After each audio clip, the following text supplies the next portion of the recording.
വടക്കാഞ്ചേരി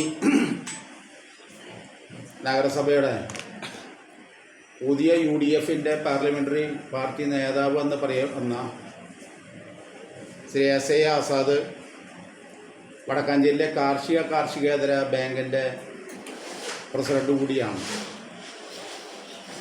അദ്ദേഹത്തിൻ്റെ ബാങ്കിൽ അദ്ദേഹത്തിൻ്റെ ചേട്ടൻ്റെ അറിവോ സമ്മതവുമില്ലാതെ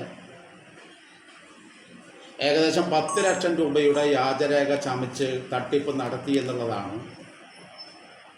വടക്കാഞ്ചേരി പോലീസ് സ്റ്റേഷനിലുള്ള കേസ്. ഈ കേസിൻ്റെ അടിസ്ഥാനത്തിലാണ് ഇന്ന് വടക്കാഞ്ചേരി നഗരസഭാ കൗൺസിലിൽ അടിയന്തര പ്രമേയം അവതരിപ്പിച്ചത്. അടിയന്തര പ്രമേയം അവതരിപ്പിക്കാനുള്ള കാരണം ശ്രീ എസ് എ ആസാദ് നഗരസഭ കൗൺസിലറാണ്. വടക്കാഞ്ചേരി നഗരസഭ ഒട്ടനവധി വികസന പ്രവർത്തനങ്ങൾക്ക് നേതൃത്വം കൊടുത്തുകൊണ്ട് കേരളത്തിലെ തന്നെ അറിയപ്പെടുന്ന ഒരു നഗരസഭയായി വളർന്നു വരാൻ ഒരുപാട് വികസന പ്രവർത്തനങ്ങൾ കാരണമായിട്ടുണ്ട്. 3 തവണ നമുക്ക് സ്വരാജ് ട്രോഫി ലഭിച്ചിട്ടുണ്ട്. 3 തവണ അയ്യങ്കാളി തൊഴിലുറപ്പ് പദ്ധതിയിൽ 1-ാം സ്ഥാനം ലഭിച്ചിട്ടുണ്ട്. കേരളത്തിലെ തന്നെ അറിയപ്പെടുന്ന നഗരസഭയായി ഈ 10 വർഷത്തിനിടയ്ക്ക് വടക്കാഞ്ചേരി നഗരസഭയെ മാറ്റാൻ ഇടതുപക്ഷ ജനാധിപത്യ മുന്നണിക്ക് കഴിഞ്ഞിട്ടുണ്ട്. അങ്ങനെ കഴിയുന്ന വേളയിലാണ് ഭരണസമിതിയിലൊരു അംഗമായ ശ്രീ എസ് എ ആസാദ് സ്വന്തം സഹോദരനെ പോലും പറ്റിച്ചുകൊണ്ട് സ്വന്തം ബാങ്കിനകത്ത് വ്യാജരേഖ ചമച്ചുകൊണ്ട് തട്ടിപ്പ് നടത്തിയിരിക്കുകയാണ്.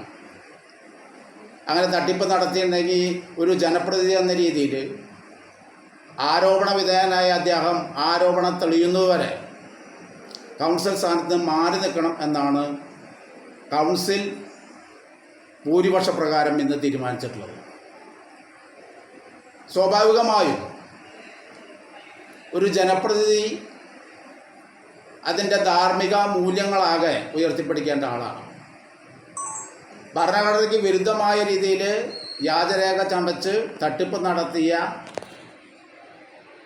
ഒരു പ്രതി എന്ന് ആരോപിക്കപ്പെടുന്ന ശ്രീ എസ് എ ആസാദ് കുറ്റക്കാരനാണല്ലോ. കുറ്റം തെളിയിക്കട്ടെ. കുറ്റം തെളിയിക്കുന്നവരെ മാറി നിൽക്കാൻ ഒരു ജനപ്രതിനിധി എന്ന രീതിയിൽ അദ്ദേഹത്തെ ബാധ്യസ്ഥനാണെന്നുള്ളതുകൊണ്ടാണ് അടിയന്തര പ്രമേയം അവതരിപ്പിച്ചുകൊണ്ട് അത് പാസ്സാക്കിയത്. ഇവിടെ എന്താണ് നഗരസഭയ്ക്കകത്ത് പറയുന്ന കാര്യങ്ങളെ സംബന്ധിച്ച് വ്യക്തതയില്ലാതെ UDFൻ്റെ അംഗങ്ങൾ ബോധപൂർവം അലങ്കോലമുണ്ടാക്കുകയാണ്. നഗരസഭയുടെ പ്രശസ്തിയെ തന്നെ ഇല്ലാതാക്കുന്ന രീതിയിലുള്ള നിലപാടാണ് ഓരോ ദിവസം ചെല്ലും തോറും UDFൻ്റെ ഭാഗത്തുനിന്നുണ്ടായിക്കൊണ്ടിരിക്കുന്നത്. UDFലെ ഓരോ വ്യക്തികളും വ്യാജരേഖ ചമച്ച് തട്ടിപ്പ് നടത്തുന്നു, ചികിത്സാ ധനസഹായത്തിൻ്റെ ഭാഗമായിട്ട് തട്ടിപ്പ് നടത്തുന്നു, പാതിവല തട്ടിപ്പ് നടക്കുന്നു. ഇങ്ങനെ തുടങ്ങി തട്ടിപ്പിൻ്റെ കേന്ദ്രമായി വടക്കാഞ്ചേരി നഗരസഭയിലെ UDF മാറിക്കഴിഞ്ഞിരിക്കുക. പരസ്പരം അങ്ങോട്ടും ഇങ്ങോട്ടും ചാഞ്ഞും ചെരിഞ്ഞും അഭിപ്രായം പറയുന്ന നേതാക്കന്മാരായി UDFൻ്റെ കൗൺസിലർമാർ മാറിക്കഴിഞ്ഞിരിക്കുകയാണ്. ഇത് നമ്മുടെ നഗരസഭയിലെ ജനങ്ങൾക്ക്, വോട്ടർമാർക്ക് അംഗീകരിക്കാൻ വേണ്ടി കഴിയില്ല.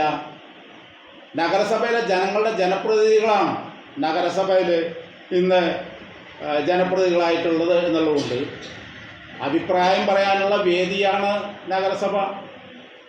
അഭിപ്രായം പറയാനുള്ള വേദിയായതുകൊണ്ടാണ് നഗരസഭയിൽ അടിയന്തര പ്രമേയം ഇടതുപക്ഷത്തിൻ്റെ നേതാക്കന്മാർ ഇവിടെ അവതരിപ്പിച്ചത്. ഇടതുപക്ഷത്തിൻ്റെ നേതാക്കന്മാർ പ്രമേയം അവതരിപ്പിക്കുന്നു. ആ പ്രമേയത്തിൻ്റെ അടിസ്ഥാനത്തിൽ അവരോട് എന്താണ് നിങ്ങളുടെ അഭിപ്രായം എന്ന് ചോദിച്ചപ്പോൾ അഭിപ്രായം പറയാൻ പോലും തയ്യാറാവാതെ നഗരസഭാ യോഗത്തെ അലങ്കോലപ്പെടുത്താൻ ആവശ്യമായിട്ടുള്ള നിലപാട് സ്വീകരിക്കുകയാണ്. മുദ്രാവാക്യം വിളിക്കാനും ചെയർമാൻ്റെ ചേംബറിലേക്ക് ചാടിക്കയറാനും അധിക്ഷേപങ്ങൾ ഉന്നയിക്കാനും ഒക്കെ നഗരസഭ UDFൻ്റെ കൗൺസിലർമാർ തയ്യാറാകുന്നത് നമുക്ക് കാണാൻ വേണ്ടി കഴിയുകയാണ്. സത്യസന്ധമായ രാഷ്ട്രീയ മൂല്യങ്ങൾ ഉയർത്തിപ്പിടിക്കുന്ന നേതാക്കന്മാർ ഇത്തരം രീതിയിലുള്ള തട്ടിപ്പ് സംഘങ്ങളിൽ ബന്ധപ്പെടുകയോ വ്യാജരേഖ ചമയ്ക്കുകയോ ചെയ്യില്ല എന്നുള്ളതാണ് രാഷ്ട്രീയ മൂല്യത്തിൻ്റെ ഏറ്റവും പ്രധാനപ്പെട്ട ധാർമ്മികത. ആ ധാർമ്മികത ഉയർത്തിപ്പിടിക്കാൻ വേണ്ടി UDFൻ്റെ നേതാക്കന്മാർക്ക് കഴിയുന്നില്ല.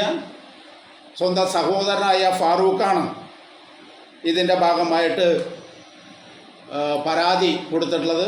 ആ പരാതി തെളിയുന്നത് വരെ വ്യാജരേഖ ചമക്കുക എന്ന് പറഞ്ഞാൽ ഒരു സഹകരണ സ്ഥാപനത്തിൻ്റെ പ്രസിഡൻറ്റ് ആ സ്ഥാപനത്തിനകത്ത് കോടിക്കണക്കിന് രൂപ വരുന്ന ജനങ്ങളുടെ ഡെപ്പോസിറ്റ് സംഖ്യയാണ്. ആ ഡെപ്പോസിറ്റ് സംഖ്യ വ്യാജരേഖ ചമച്ച് തിരിമറി നടത്തി എന്നുള്ളതാണ് അദ്ദേഹത്തിൻ്റെ സഹോദരൻ ഫാറൂഖ് ഇവിടെ പരാതിയിൽ പറയുന്നത്. ആ പരാതിയുമായി ബന്ധപ്പെട്ടുകൊണ്ടാണ് ഇന്ന് പ്രമേയം അവതരിപ്പിച്ചത്. കുറ്റവാളികൾക്കെതിരെ ശക്തമായ നടപടി സ്വീകരിക്കണം എന്നാണ് നഗരസഭ ആവശ്യപ്പെട്ടത്. അതിൻ്റെ അടിസ്ഥാനത്തിൽ ധാർമ്മിക മൂല്യങ്ങൾ ഉയർത്തിപ്പിടിച്ചുകൊണ്ട് അന്വേഷണം കഴിയുന്നത് കുറ്റക്കാരനല്ല എന്ന് തെളിയുന്നവരെ ഈ കൗൺസിൽ സ്ഥാനത്ത് മാറി നിൽക്കണം എന്നാണ് ഇടതുപക്ഷം ആവശ്യപ്പെടുന്നത്. അതിൻ്റെ അടിസ്ഥാനത്തിലാണ് ഇന്ന് അടിയന്തര പ്രമേയം പാസ്സാക്കിയത്. ഒരു പരാതി മാത്രമാണ് ഇതിൽ പോലീസ് കേസ് എടുത്തിട്ടുണ്ടോ? നമുക്കിതിൽ പരാതി അടിസ്ഥാനത്തിലാണ് ഇതിൻ്റെ ഇയാൾ പരാതി തന്നിട്ടുണ്ടോ? പരാതിയുടെ അടിസ്ഥാനത്തിലാണ് നമ്മൾ പ്രമേയം അവതരിപ്പിച്ചിട്ടുള്ളത്. നഗരസഭ കൗൺസിലറെ കുറിച്ചിട്ട് പോലീസ് സ്റ്റേഷൻ്റെ അകത്ത് ഒരു പരാതി വന്നാൽ ആ പരാതി കൗൺസിലറെ കുറിച്ചിട്ടുള്ള പരാതി ആകുമ്പോൾ കൗൺസിൽ ചർച്ച ചെയ്യണ്ടേ? ഒരു കൗൺസിലറെ കുറിച്ചിട്ടാണ് പരാതി നിസ്സാര പരാതിയില്ല. പരാതി വ്യാജരേഖ ചമച്ച് സാമ്പത്തിക തട്ടിപ്പ് നടത്തി എന്നുള്ളതാണ് പരാതി. അത് ഗൗരവമാണ് എന്നുള്ളതുകൊണ്ടാണ് നഗരസഭ ചർച്ച ചെയ്തിട്ടുള്ളത്.